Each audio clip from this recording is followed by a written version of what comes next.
Assalamualaikum dan selamat sejahtera bersama saya Cik Rius. Kali ini masih lagi dalam Curhatan Kimia bahagian 2. Untuk slot bahagian 2 dan seterusnya kita akan membincangkan soalan-soalan mudah untuk memantapkan lagi calon-calon SPM khususnya dalam menjawab soalan kimia. Jadi kita akan lihat contoh soalan pertama yang cikgu ambil daripada soalan-soalan percubaan negeri-negeri ya. Jadi yang ini adalah contoh yang pertama, biasa pelajar dah jawab soalan ni. Jadi ini untuk imbasan semulalah. Jadi mungkin waktu makan ke dalam kereta ke, jadi boleh dengar dan mendapat sedikit maklumat tambahan.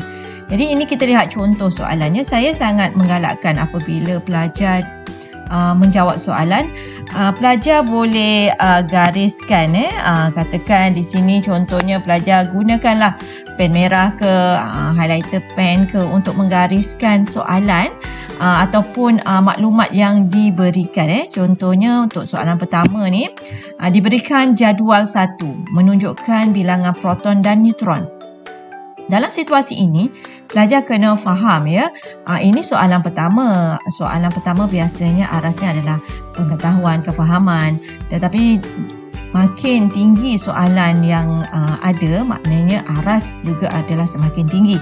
Jadi pelajar kena tahu mentafsir apa yang diberikan dalam soalan. Jadi yang pertama ni contohnya, apakah maksud nombor nukleon? Apakah maksud nombor nukleon? Jadi pelajar kena lihat ya. Okey, jumlah bilangan proton jumlah bilangan proton. Okey.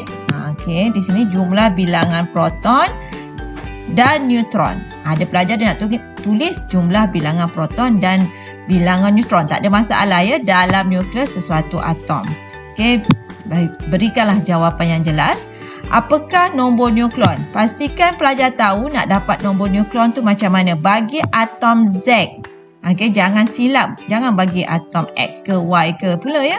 Bagi atom Z. Jadi, untuk dapat nombor nukleon adalah hasil tambah. Jadi, 8 tambah 9. So, jawapannya adalah 17.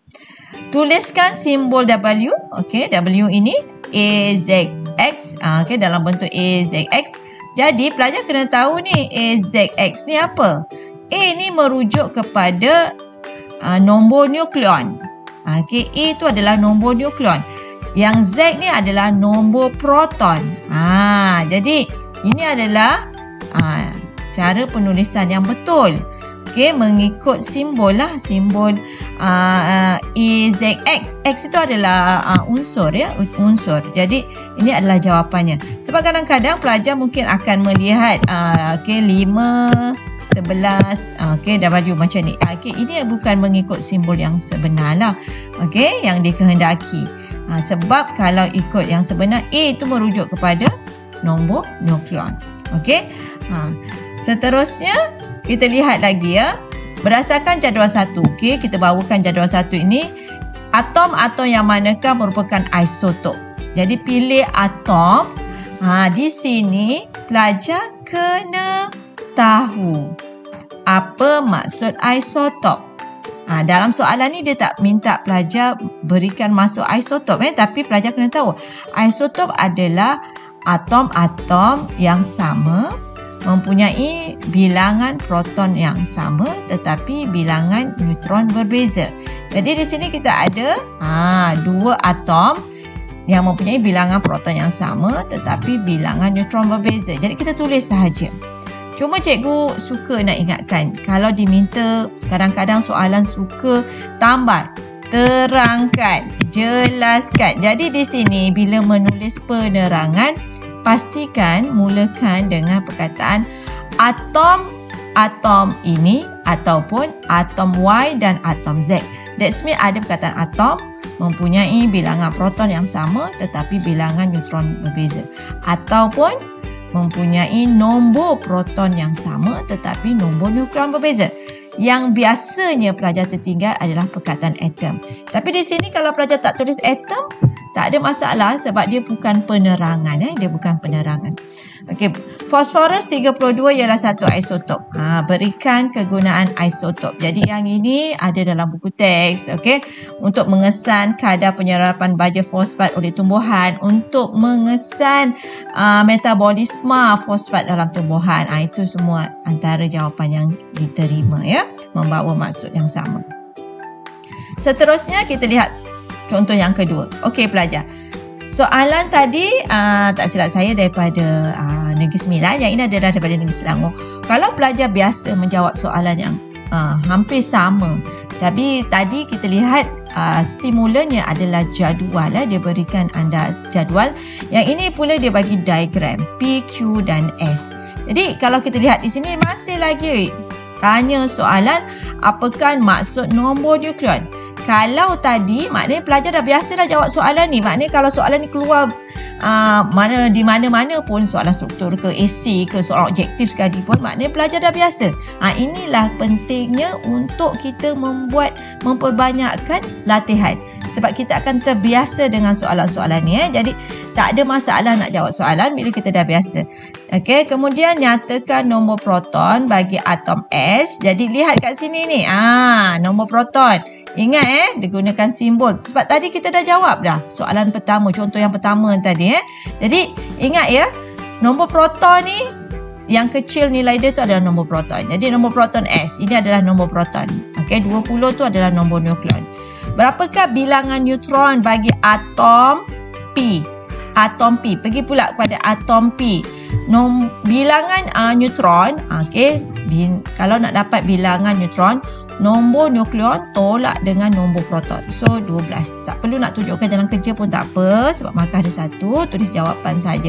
Nak tunjukkan tak ada masalah pelajar. Okey. Yang ini lukis. Sebelum ni masa bahagian pertama cikgu dah beritahu kan, dalam melukis tu gunakanlah pensel 2B yang dapat melukis dengan terang. Dan kalau nak guna pen hitam pun tak ada masalah ya. Bila diimbas tu akan jelas. Jadi di sini dia minta lukiskan susunan struktur atom. Struktur atom. Bila struktur atom mesti disertakan bilangan proton dan juga bilangan neutron. Mesti disertakan sebab markahnya 2. Kalau lukiskan susunan elektron, markahnya 1. Okey, jadi di sini pelajar kena tahulah kalau misalnya pelajar nak tulis jawapan. Okey, ada ini contoh. Okey, pelajar boleh buat macam ni, ataupun kadang-kadang katakanlah ini nukleus. Okey, pelajar boleh tulis di tengahnya P sama dengan 17 N. Okey, 18. Ini pun boleh diikuti dengan, jangan ada pelajar yang lukis macam ni dia tak bersambung. Kita tak anggap ini petala yang sempurna lengkap. Jadi pastikan dia bersambung dengan jelas lah. Okey pelajar, so ini untuk dari segi lukisan lah. Okey, jadi lukiskan dengan jelas, bilangan elektron mesti cukup. Okey, dan dinyatakan bilangan proton dan bilangan neutron pada nukleus. Okey, pada unsur yang terlibat. Kemudian di sini pelajar kadang-kadang ada juga pelajar yang tak suka baca soalan sampai habis.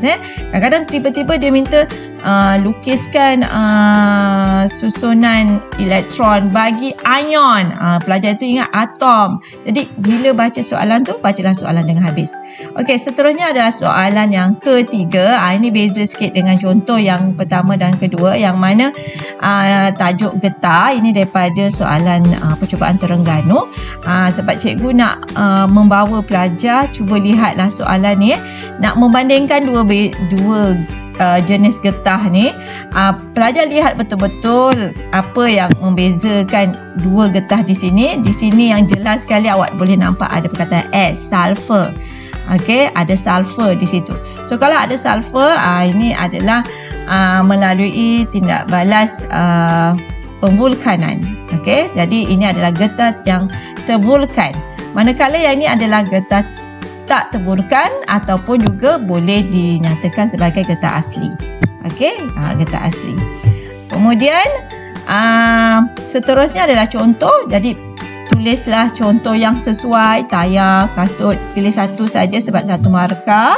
Kemudian di sini Apabila getah X dipanaskan dengan sulfur, dia boleh jadi getah Y. Getah X ni kalau tambah sulfur, okey, kita tambah dengan sulfur, okey, dia boleh jadi getah Y. Jadi apakah nama? Di sini yang paling penting adalah ejaan. Okey, penvulkanan. Okey, vulcanization. Okey, jadi pastikan ejaan tu betul dan berikan satu perbezaan sifat bagi getah X dan getah Y. Jadi dalam getah tervulkan dan getah tak tervulkan, okey, ini yang pelajar kena tahu. Antaranya pelajar boleh pilih getah Y lebih kenyal berbanding getah X ataupun getah Y lebih keras berbanding getah X. Perkataan di sini adalah lebih ni adalah penegasan ya. Jadi tolong tulis penegasan ini menunjukkan adanya perbandingan. Okey pelajar, itu saja daripada cikgu untuk celoteh kimia kali ini. Kita jumpa pada bahagian yang seterusnya untuk membincangkan soalan-soalan yang lain. Assalamualaikum dan terima kasih.